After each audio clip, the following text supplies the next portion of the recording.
क्या सच में देश की राजनीति में एक ऐसा मोड़ आने वाला है जहां अचानक से मायावती का नाम प्रधानमंत्री पद के लिए सबसे आगे दिखाई देने लगे?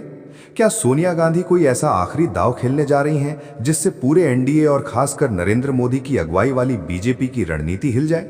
और क्या ये सिर्फ सियासी अटकलें हैं या फिर आने वाले चुनावों की नई कहानी की शुरुआत? अगर आप देश की राजनीति को करीब से समझना चाहते हैं तो वीडियो को अंत तक जरूर देखें। चैनल को अभी सब्सक्राइब करें और बेल आइकन दबाएं ताकि ऐसी हर बड़ी खबर सबसे पहले आप तक पहुंचे। देश की राजनीति में अक्सर ऐसे पल आते हैं जब अचानक कोई नाम चर्चा के केंद्र में आ जाता है।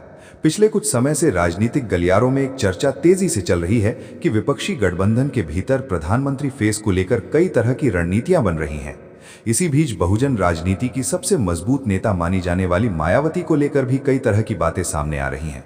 हालांकि आधिकारिक तौर पर किसी पार्टी ने ऐसा कोई ऐलान नहीं किया है, लेकिन राजनीतिक विश्लेषक मानते हैं कि अगर विपक्ष को मजबूत चेहरा चाहिए तो वो ऐसा नेता खोज सकता है जो सामाजिक समीकरणों को एक साथ जोड़ सके। कहा जा रहा है कि कांग्रेस के भीतर भी रणनीति को लेकर लगातार बैठकों का दौर चल रहा है। सोनिया गांधी लंबे समय से सक्रिय राजनीति में भले कम दिखाई देती हों, लेकिन बड़े फैसलों के समय उनकी भूमिका हमेशा चर्चा में रहती है। कुछ राजनीतिक जानकारों का मानना है कि कांग्रेस अगर क्षेत्रीय दलों को साथ लेकर चलना चाहती है तो उसे ऐसा चेहरा सामने रखना होगा जो कई राज्यों में स्वीकार्य हो। ऐसे में मायावती का नाम इसलिए भी लिया जा रहा है क्योंकि उनका दलित वोट बैंक पर मजबूत पकड़ माना जाता है और उत्तर प्रदेश जैसे बड़े राज्य में उनका राजनीतिक अनुभव लंबा रहा है।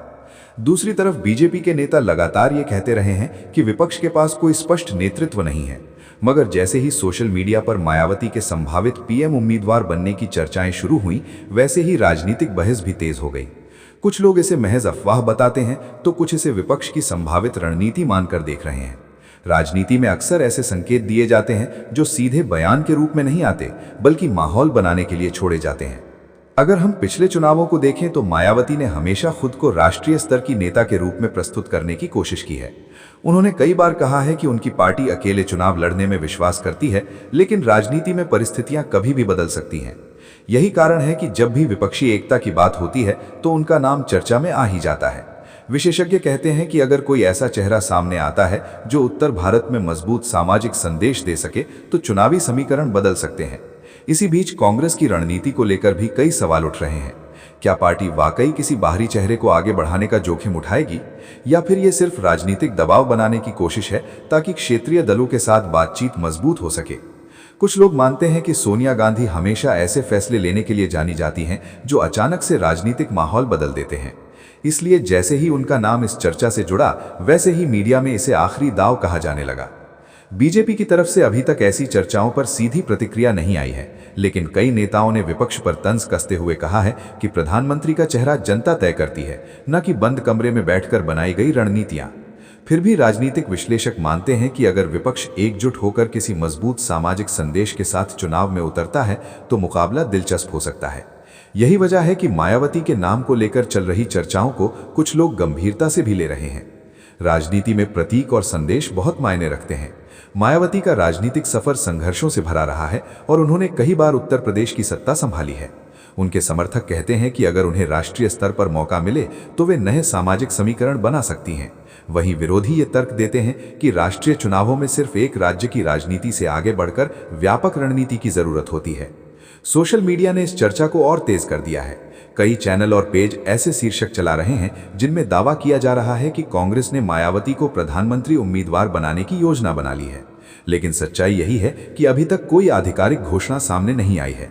इसलिए हर खबर को समझदारी से देखना जरूरी है, क्योंकि चुनावी माहौल में अफवाहें भी तेजी से फैलती हैं और कई बार राजनीतिक रणनीति का हिस्सा भी होती हैं।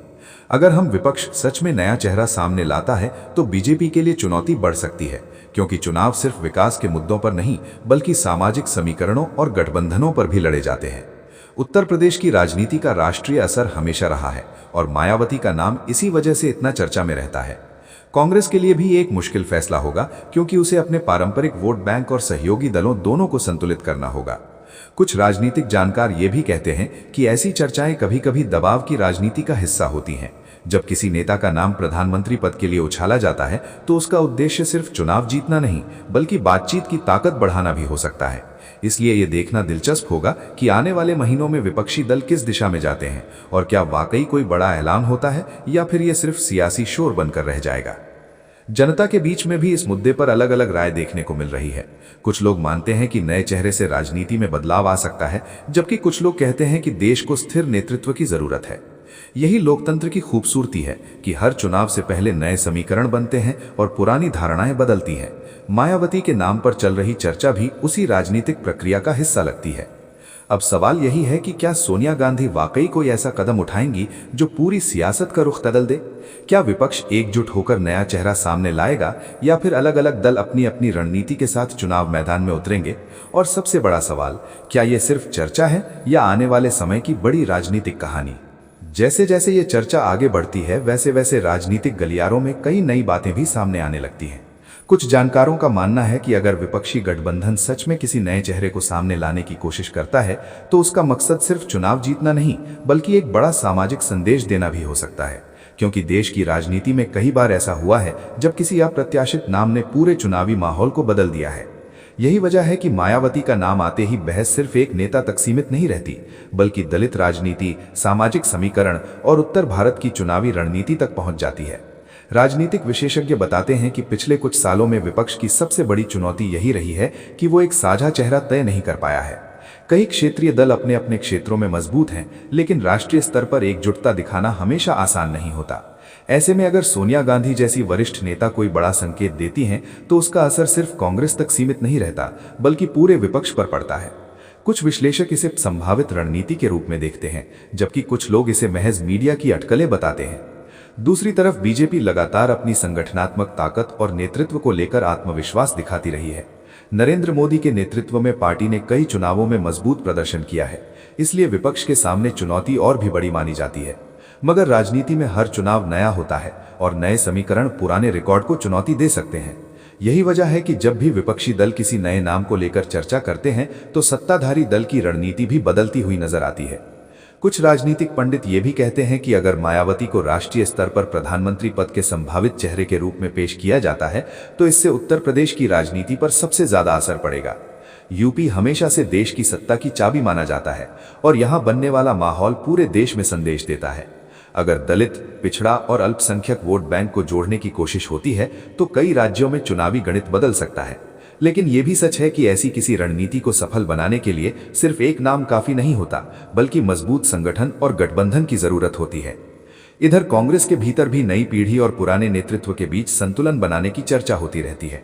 कुछ लोग मानते हैं कि अगर पार्टी किसी बाहरी चेहरे को आगे बढ़ाती है, तो उसे अपने पारंपरिक वोटरों को भी समझाना होगा कि यह फैसला क्यों जरूरी है। वहीं कुछ नेताओं का तर्क है कि राजनीति में बड़े बदलाव तभी आते हैं जब पुराने ढर्रे से हटकर निर्णय लिए जाते हैं। इसलिए जब सोनिया गांधी के आखिरी दाव जैसी बातें मीडिया में चलती हैं, तो लोग इसे गंभीरता से भी लेते हैं और सवाल भी उठाते हैं। सोशल मीडिया ने इस पूरे मुद्दे को और ज्यादा गर्म कर दिया है। कई वीडियो और पोस्ट ऐसे सामने आ रहे हैं जिनमें दावा किया जा रहा है कि विपक्ष की रणनीति पूरी तरह बदल चुकी है। हालांकि अभी तक कोई आधिकारिक घोषणा नहीं हुई है, इसलिए हर खबर को तथ्य और अटकल के बीच फर्क समझकर देखना जरूरी है। चुनावी माहौल में कई बार ऐसी खबरें जानबूझकर भी फैलाई जाती हैं ताकि राजनीतिक माहौल को प्रभावित किया जा सके। अगर हम मायावती के राजनीतिक सफर को देखें, तो उन्होंने हमेशा खुद को मजबूत और स्वतंत्र नेता के रूप में पेश किया है। उनकी पार्टी ने कई बार अकेले चुनाव लड़ने का फैसला लिया है और अपने वोट बैंक को मजबूत बनाए रखने की कोशिश की है। ऐसे में अगर उन्हें किसी बड़े गठबंधन का चेहरा बनाया जाता है, तो ये उनके लिए भी एक बड़ा बदलाव होगा। कुछ समर्थक इसे ऐतिहासिक मौका मानते हैं, जबकि विरोधी इसे असंभव बताते हैं। राजनीतिक जानकार ये भी कहते हैं कि विपक्ष के भीतर कई ऐसे नेता हैं जो खुद को प्रधानमंत्री पद के लिए योग्य मानते हैं, इसलिए किसी एक नाम पर सहमति बनाना आसान नहीं होगा। यही कारण है कि अभी तक विपक्षी बैठकों में सिर्फ सामूहिक नेतृत्व की बात होती रही है। मगर जैसे जैसे चुनाव नजदीक आते हैं, वैसे वैसे चेहरों की चर्चा तेज होना स्वाभाविक है। मायावती का नाम भी इसी प्रक्रिया का हिस्सा माना जा सकता है। बीजेपी की रणनीति को देखें तो पार्टी अक्सर विपक्ष की कमजोरियों को मुद्दा बनाकर जनता के सामने पेश करती है। अगर विपक्ष किसी नए चेहरे के साथ सामने आता है, तो बीजेपी उस पर भी अपनी राजनीतिक प्रतिक्रिया जरूर देगी। चुनावी राजनीति में बयानबाजी और आरोप प्रत्यारोप आम बात है, इसलिए आने वाले समय में इस मुद्दे पर और तीखी बहस देखने को मिल सकती है। जनता के नजरिए से देखें तो लोगों को सबसे ज्यादा फर्क अपने रोजमर्रा के मुद्दों से पड़ता है। रोजगार, महंगाई, विकास और सुरक्षा जैसे सवाल हमेशा चुनाव के केंद्र में रहते हैं। इसलिए कोई भी नया चेहरा तभी असरदार साबित होगा जब वो इन मुद्दों पर भरोसेमंद विकल्प के रूप में सामने आए। सिर्फ राजनीतिक समीकरण बनाना काफी नहीं होता, जनता का विश्वास जीतना सबसे जरूरी होता है। कुछ राजनीतिक विश्लेषकों का कहना है कि अगर विपक्ष सच में मायावती जैसे अनुभवी नेता को आगे करता है तो इससे सामाजिक न्याय और प्रतिनिधित्व का बड़ा संदेश जा सकता है। लेकिन इसके साथ ही कई चुनौतियां भी होंगी, जैसे अलग अलग विचारधाराओं वाली पार्टियों को एक मंच पर लाना और चुनावी एजेंडा तय करना। यही वजह है कि अभी तक इस मुद्दे पर सिर्फ चर्चा ज्यादा है और ठोस फैसला सामने नहीं आया है। इसी बीच कई पुराने राजनीतिक घटनाक्रम भी याद किए जा रहे हैं, जब अचानक बने गठबंधन ने चुनावी नतीजों को चौंका दिया था। भारत की राजनीति में ऐसे उदाहरण रहे हैं जब चुनाव से ठीक पहले बने समीकरणों ने पूरी तस्वीर बदल दी थी। इसलिए कुछ लोग मानते हैं कि अगर विपक्ष आखिरी समय में कोई बड़ा फैसला लेता है तो उसका असर काफी दूर तक जा सकता है। मगर दूसरी तरफ ये भी सच है कि राजनीति में हर चर्चा हकीकत नहीं बनती। कई बार रणनीतिक तौर पर नाम उछाले जाते हैं ताकि बातचीत की दिशा बदली जा सके या राजनीतिक